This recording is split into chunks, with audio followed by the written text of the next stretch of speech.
Regras de transição para que os trabalhadores tenham acesso à Previdência. Nós vamos então saber sobre essas regras direto de Brasília com o nosso colega, o repórter Luiz Fara Monteiro, que tem os detalhes. Boa noite para você, Luiz. Olá, Clébio, boa noite. A regra de transição para que trabalhadores e trabalhadoras tenham acesso à Previdência já foi recebida sem muito bom gosto pelos líderes aliados, como disse hoje o deputado Rogério Rosso, líder do PSD, afirmando que esta proposta enviada pelo governo à Câmara dos Deputados é polêmica e deverá receber emendas durante as discussões, que começam a partir da próxima semana com a instalação de uma comissão especial. A partir de amanhã, a Comissão de Constituição e Justiça terá 2 sessões de prazo para verificar se o texto enviado pelo Planalto não fere os direitos adquiridos na Constituição. A oposição já anunciou que vai tentar obstruir os trabalhos e também está levantando assinaturas para criar um referendo no próximo ano para que a população dê opinião sobre a reforma da Previdência. Clébio.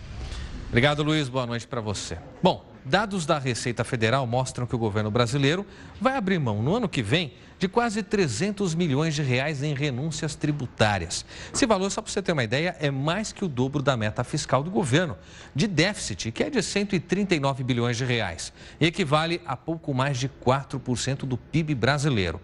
Nós preparamos um telão aqui com os números dessa renúncia, depois de falar com o Lula aqui, o nosso repórter Luiz Fará, a respeito do que envolve essa questão da reforma previdenciária, e você vai entender que com esses valores, a gente poderia ter uma parte desse problema na Previdência resolvido. Agora, quem vai nos ajudar a entender isso é o nosso colega, que entende muito de economia, nosso comentarista, Richard Rittenband. Por favor, Richard, seja bem-vindo. Prazer ter você com a gente. Boa noite, Cléber. Tudo bem? Tudo bom? Tudo bem. Richard, eu vou precisar da tua ajuda, porque eu sou ruim de números e o nosso telespectador precisa de alguém que tenha gabarito para explicar isso daí. Ninguém melhor que você. Então, vamos falar então? Primeiro, né? Como você bem disse, né, o déficit, né, projetado para 2017 é de 139 bilhões de reais, sem contar as despesas com os juros da dívida, que aí são mais ou menos a gente pode estimar em 400 bilhões de reais. 400 bilhões. Somando, então, tem ainda, sem contar, né, só as despesas primárias. Mas essas despesas primárias, que a gente ouviu muito tempo, não tem como fazer o ajuste fiscal rápido, imediato, tem que ser gradual, etc. A gente vai ver que tem alguns caminhos que a gente até vem mostrando ao longo do tempo. Um deles são as chamadas renúncias tributárias, né? Os pacotes de bondade, né? Como todo mundo conhece. Por lei, essa informação é obrigada a estar no orçamento federal de todos os anos. Então, se você entrar lá no site do Orçamento Federal, você vai encontrar no anexo 4 renúncias tributárias para 2017, 2018 e 2019. E aí tem uma série... já tem uma projeção? Isso, já tem uma série de informações por áreas, estados. Só que você não conhece as empresas, né? Por exemplo, porque como você tem o sigilo fiscal, mas assim, a gente preparou uma tela assim para a gente ver quais são as principais, né? Tá. Simples Nacional, né? Renúncias tributárias, só para as pessoas entenderem, é um dinheiro que o governo está abrindo mão. Poderia ser transformado em receitas, ou seja, entrar nos cofres públicos, mas por uma questão estratégica ou outro motivo, não está sendo renunciado. Estou renunciando, eu não quero ganhar isso por algum motivo. Para a gente relembrar só, lembra que ano passado e no ano retrasado existia muito isso de incentivos fiscais. Então, para as montadoras havia incentivo para que o carro fosse mais barato. Carro, linha geladeira, branca, etc. É isso que a gente vai mostrar. Primeiro lugar, Simples Nacional, que é uma renúncia de 83 bilhões. Nesse caso, aí envolve microempresas, empresas de pequeno porte. Então, assim, estrategicamente, é saudável, né? Você ter um tipo de incentivo. Sem dúvida. O custo Brasil, burocracia, então você tem isso. Zona Franca Mas o valor é bem alto, 83 é muita coisa. Depois a gente vai falar que o total dá mais ou menos 280 bilhões. E quanto eu fiz uma análise, quanto que eu, assim, só batendo o olho, eu julgo que seria o ideal, já que daria, se fosse feito um pente fino para conseguir cortar. Boa. Simples Nacional, 83 bilhões. Zona Franca de Manaus, a renúncia chega a 25,6 bilhões. Para explicar, a Zona Franca de Manaus é o seguinte: você não tem nenhum incentivo para você instalar uma indústria lá. Só que uma vez instalada, aí você tem uma série de isenções de impostos, imposto de importação, exportação, você tem uma parte do ICMS, você vai ter lá também IPTU, uma carência. Só não alivia muito na hora que o consumidor vai comprar, Isso. né? Só que tem um problema que esqueceram de pensar na hora de criar a Zona Franca de Manaus. Tudo bem, esse excelente para a região, só que a região merece uma melhor logística e infraestrutura. Exato. A gente precisaria, como o nosso país tem uma dimensão continental, seria muito interessante a gente ter uma infraestrutura de interligar. Você não consegue escoar essa produção, não consegue escoar essa produção. Então, esse seria um ponto. Entidades sem fins lucrativos, que aí chega a 24 bilhões e meio. Desoneração da cesta básica, aí você tem uma série de produtos da cesta básica, que aí você tem arroz e feijão, por exemplo, entraria nessa lista. Tanto para feijão parece que não muito, né? Tanto para importação quanto para a venda no mercado interno. Então, isso aqui estrategicamente também é bom, porque isso aqui você está auxiliando camadas mais pobres da população. Aqui eu fiquei curioso. Desoneração da folha de pagamento, essa é famosa, né? Que foi feito nesse período o primeiro e o parte do mandato da Dilma, principalmente no primeiro mandato da Dilma, que você desonerava a folha, você diminuía a arrecadação para a Previdência Social, achando que, em contrapartida, essas empresas gerariam mais empregos e mais investimentos. O ex-ministro da Fazenda, Joaquim Levy, ele fez um estudo, na época que ele estava no cargo, em 2015, e ele detectou que a desoneração de folha privilegiava empresas de grande porte e não empresas de pequeno e médio porte. Então, aqui, você vê que elas são responsáveis por 17 bilhões só nesse ano. Eu me lembro que ele comprou uma briga feia em relação a isso, mas não teve muito resultado. Exatamente. Tem a próxima? Vamos lá, a próxima tela, então, para o Richard comentar com a gente. Bom, agora... Deduções do rendimento tributável, que aí você tem no imposto de renda, pessoa física, por exemplo... dependente, pensão alimentícia, despesas médicas, tudo que for, né, que está dentro da legislação de deduções de rendimento tributável também é lançado lá, responde por 16 bilhões. Benefício do trabalhador, que aí é o que ele recebe de qualquer forma de benefício, de assistência de trabalho, 11,3 bilhões. Poupança, que não paga imposto, né? O rendimento da poupança. Ela já rende tão pouco, né? Só voltava a pagar imposto. Letra imobiliária. Então, os investimentos de poupança e letra imobiliária respondem por uma renúncia de 8,4 bilhões. Medicamentos e produtos farmacêuticos, 7,4 bilhões. Aqui o aposentado, aquela pessoa que depende de remédios, fica se perguntando o seguinte, mas aonde que está a desoneração aqui? Está sendo aqui? repassado totalmente? Exatamente. Desenvolvimento agrário, 6,5 bilhões. Então, assim, para a gente fechar essa tela e agora ficar bem claro para quem está assistindo a gente. Total, 280 bilhões. Obviamente, você tem áreas muito estratégicas e muito importantes que favorecem camadas mais pobres da população, setores mais estratégicos. Porém, numa situação que a gente está agora, passando um pente fino, no mínimo, daria para cortar cerca de 30 bilhões aí de cara. Olhando todas as desonerações, todas as renúncias fiscais, a estimativa que eu tenho e até outros economistas têm é próximo a 30 bilhões de reais só no ano. Então, 30 bilhões então você tem o déficit lá de 139. Só que aí tem outras coisas que poderia também ajudar os cofres. Por exemplo, dívida ativa da União, que é o quê? É uma dívida que o governo tem para receber, ou seja, o governo está para receber, não entrou no bolso dele esse dinheiro, não cabe mais recurso, só que ele ainda não recebeu. Estão devendo para o governo. Sabe quanto que está? Passa de 1,5 trilhão. 1,5 trilhão? 1,5 trilhão de reais a dívida ativa da União.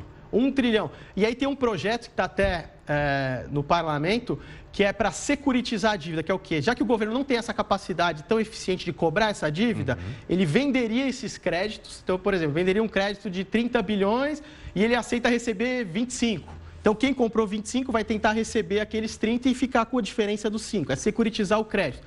Estimando, dá mais ou menos os 50 bilhões por ano securitizando a dívida. Por ano. Por ano. Então, junta mais os 30 com esses 50. Outra coisa que as pessoas esquecem. Só o reajuste para todo o setor público, até 2019, vai custar 100 bilhões de reais. Agora, Richard, com isso tudo aqui, eu fico imaginando o seguinte, que... se você conseguisse fechar essas torneiras também do desperdício, você não precisaria de uma reforma previdenciária que afetasse tantas pessoas. Uma reforma previdenciária que parece que vai andar não a cavalo, mas a jato, né? É sobre ela que eu quero conversar contigo agora, pegando carona nesses números, mas antes eu quero te mostrar uma reportagem, sabe por quê? Eu quero que você comente essa reportagem também. Porque nunca uma situação foi tão rápida no Brasil. Foi apresentado ontem pelo presidente Michel Temer, as características todas foram apresentadas ontem por ele e de um dia para o outro parece que a coisa se resolveu. Agora eu te faço uma pergunta, Richard, você deve conhecer bem, você de casa também. Um personagem chamado The Flash, Sabe, lembra? Conheço bem. Aquele super-herói que é muito rápido. Finalmente a gente encontrou, baseado nessa informação, a nossa versão Tupiniquim. Dá uma olhadinha. O nome do nosso The Flash é Alceu Moreira. Cerca de 24 horas após o envio da reforma da Previdência pelo governo ao Congresso, o deputado Alceu Moreira, relator do projeto na Comissão de Constituição e Justiça da Câmara, disse que apresentaria parecer favorável à proposta. Ao ser questionado por jornalistas sobre tamanha rapidez, ele não se intimidou e revelou: "Sou o The Flash".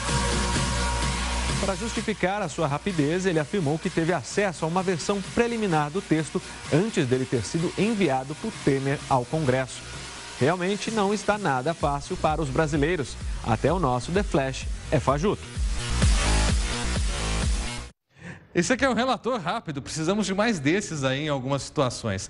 Agora, Richard, pelo jeito a coisa vai andar rápido, né? Tanto é que de um dia para o outro veio o relatório, já tem essa visão de tocar adiante de forma favorável esse processo. Você, como muitos analistas que eu tenho ouvido, é desse ponto de vista também? É possível, se você fechar torneiras, conseguir resolver essa renúncia fiscal, uma reforma previdenciária que não puna tanta gente, um número tão grande de trabalhadores? É, o que a gente já vem divulgando há algum tempo, né? Se a gente pegar da onde vem o rombo da Previdência Social, a gente vai ver que, por exemplo, calculado até outubro desse ano, a Previdência Urbana, que atende 24 milhões de pessoas, ela está com um rombo de cerca de 40 bilhões até outubro desse ano. A Rural, que atende cerca de 9 milhões de pessoas, está com um rombo de 80 bilhões.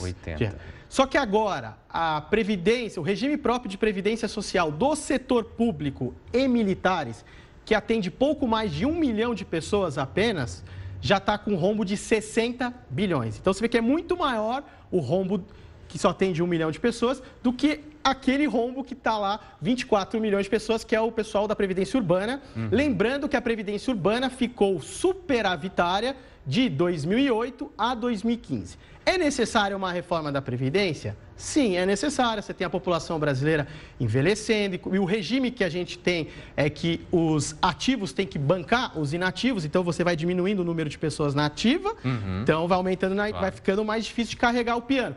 Porém, a reforma da Previdência também tem que levar em conta isso.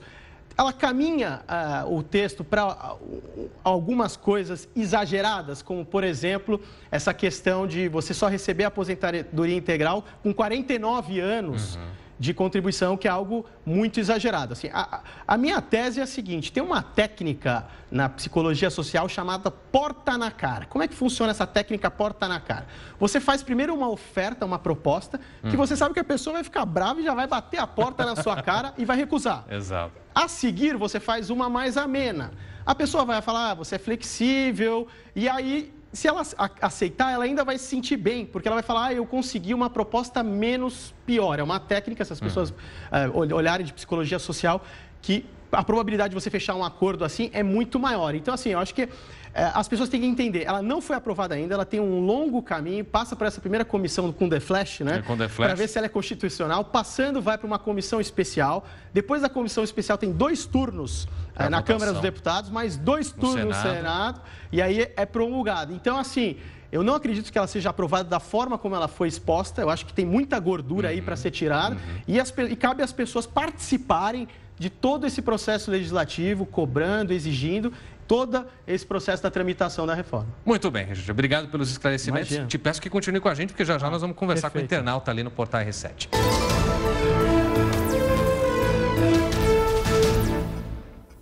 E para você que nos acompanha por meio do Portal R7, o Richard continua aqui para falar com a gente sobre a taxa de juros.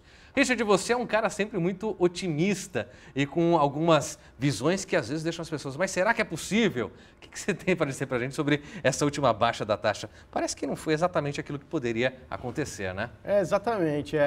Eu lembro que no começo do ano eu já falava, a partir de julho a janela para reduzir a taxa básica de juros já vai se abrir, e é bom o Banco Central fazer isso para não comprometer a retomada que está em curso. Caso ele postergue, a gente vai ter alguns problemas no final do ano. Felizmente, começou a partir de outubro de uma forma muito tímida ainda, e nessa última reunião já poderia ter reduzido mais. Reduziu só 0,25, poderia ter reduzido 0,5.